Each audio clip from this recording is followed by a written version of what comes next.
Hi hello ಎಲ್ಲರಿಗೂ ನಮಸ್ಕಾರ. ಜ್ಯೋತಿ Harish YouTube ಚಾನಲ್ಗೆ ಸ್ವಾಗತ. ಇವತ್ತು ನಾನು ಒಂದು ರಸಂ ರೆಸಿಪಿ ತೋರಿಸಿಕೊಡ್ತಾ ಇದ್ದೀನಿ. ಮಾಮೂಲಿಯಾಗಿ ಟೊಮೆಟೊ ಹಾಕಿ ರಸಂ ಮಾಡ್ತಾರೆ, ಆದರೆ ಇದು ಹೆಸರುಬೇಳೆ ಹಾಕಿ ಮಾಡುವಂಥದ್ದು. ತುಂಬಾ ಈಸಿಯಾಗಿ ಬೇಗನೆ ಮಾಡ್ಕೊಳ್ಬೋದು. ಒಂದು 10 ನಿಮಿಷದಲ್ಲಿ ಏನು ತರಕಾರಿ ಇಲ್ಲದಿರುವಾಗ ಈ ಥರ ರಸಂ ಮಾಡಿದ್ರೆ ಬಿಸಿ ಅನ್ನದ ಜೊತೆಯಲ್ಲಿ ತುಂಬಾ ಚೆನ್ನಾಗಿರುತ್ತೆ.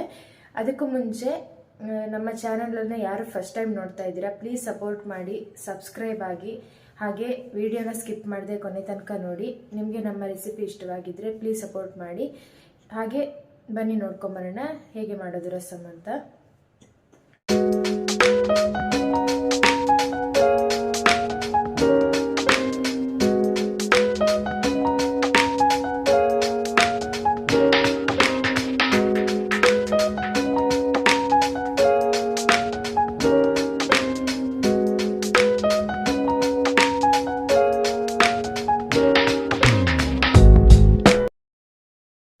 ಈಗ ನಾನು ಒಂದು ಕುಕ್ಕರ್ಗೆ 1 ಕಪ್ ಆಗುವಷ್ಟು ಹೆಸರುಬೇಳೆನ ಹಾಕ್ಕೊಂಡಿದ್ದೀನಿ.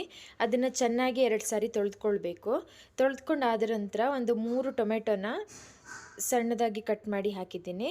ಹಾಗೆ ಒಂದು 3 ಎಸಳು ಬೆಳ್ಳುಳ್ಳಿ, ಹಾಗೆ 1 ಈರುಳ್ಳಿನ ಕಟ್ ಮಾಡಿ ಹಾಕಿದ್ದೀನಿ. ಹಾಗೆ ಒಂದು 4 ಒಣಮೆಣಸು, ಸ್ವಲ್ಪ ಹುಳಿ, ಹಾಗೆ ಒಂದು ಅರ್ಧ ಚಮಚ ಜೀರಿಗೆ, ಹಾಗೆ ಒಂದು 1/4 ಚಮಚ ಅರಿಶಿನ ಪುಡಿ, 1 ಚಮಚ ಆಗುವಷ್ಟು ಸಾಂಬಾರು ಪುಡಿ. ಇದಿಷ್ಟನ್ನು ಹಾಕಿ ಅದಕ್ಕೆ ನೀರು ಹಾಕ್ತಾಯಿದ್ದೀನಿ. ಬೇಳೆ ಮುಳುಗುವಷ್ಟು ನೀರು ಹಾಕಿಬಿಟ್ಟು ಮುಚ್ಚಳ ಮುಚ್ಚಿ 3 ವಿಸಿಲ್ ಮಾಡಬೇಕು. 4 ವಿಸಿಲ್ ಮಾಡಿದ್ರು ಓಕೆ, 3ರಿಂದ 4 ವಿಸಿಲ್ ಮಾಡಬೇಕು. ವಿಸಿಲ್ ಆದ ನಂತರ ಓಪನ್ ಮಾಡ್ಕೊಳ್ತಾ ಇದ್ದೀನಿ. ಚೆನ್ನಾಗಿ ಎಲ್ಲ ಕುಕ್ಕಾಗಿದೆ ನೋಡಿ, ಹೆಸರುಬೇಳೆ ಎಲ್ಲ. ಈಗ ಇದನ್ನು ಒಂದು ಸ್ಮ್ಯಾಶಿಂಗ್ ಮಾಡೋದು ತೆಗೆದುಕೊಂಡು ಸ್ಮ್ಯಾಶ್ ಮಾಡ್ಕೊಳ್ಬೇಕು. ಚೆನ್ನಾಗಿ ಸ್ಮ್ಯಾಶ್ ಆಗಬೇಕು. ಇದು ಟೊಮೆಟೊ ಈರುಳ್ಳಿ ಎಲ್ಲ ಚೆನ್ನಾಗಿ ಅದರಲ್ಲಿ ಸ್ಮ್ಯಾಶ್ ಆಗೋ ಥರ ಸ್ಮ್ಯಾಶ್ ಮಾಡಿಕೊಂಡು ಸ್ವಲ್ಪ ನೀರು ಹಾಕ್ಕೊಳ್ತಾ ಇದ್ದೀನಿ. ರಸಮ್ ಆಗಿರೋದ್ರಿಂದ ತೆಳುವಾಗಿರಬೇಕು, ಹಾಗಾಗಿ ರುಚಿಗೆ ತಕ್ಕಷ್ಟು ಉಪ್ಪು ಸೇರಿಸ್ಕೊಳ್ತಾ ಇದ್ದೀನಿ. ಉಪ್ಪು ಸೇರಿಸ್ಕೊಂಡು ಚೆನ್ನಾಗಿ ಒಂದು ಮಿಕ್ಸ್ ಮಾಡಬೇಕು.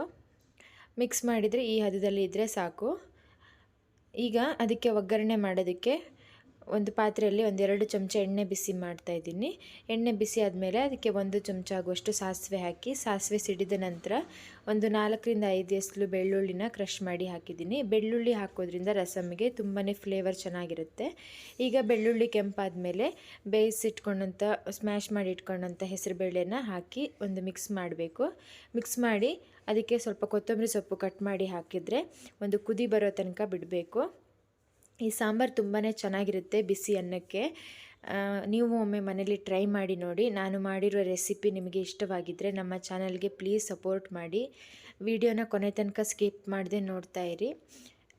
ಹಾಗೆ ಎಲ್ಲರಿಗೂ ಥ್ಯಾಂಕ್ ಯು ನಮ್ಮ ವಿಡಿಯೋನ ಪೂರ್ತಿಯಾಗಿ ನೋಡಿದ್ದಕ್ಕೆ. ಮತ್ತೊಮ್ಮೆ ಬೇರೆ ವಿಡಿಯೋದೊಂದಿಗೆ ಸಿಗೋಣ. ಬಾಯ್ ಬಾಯ್.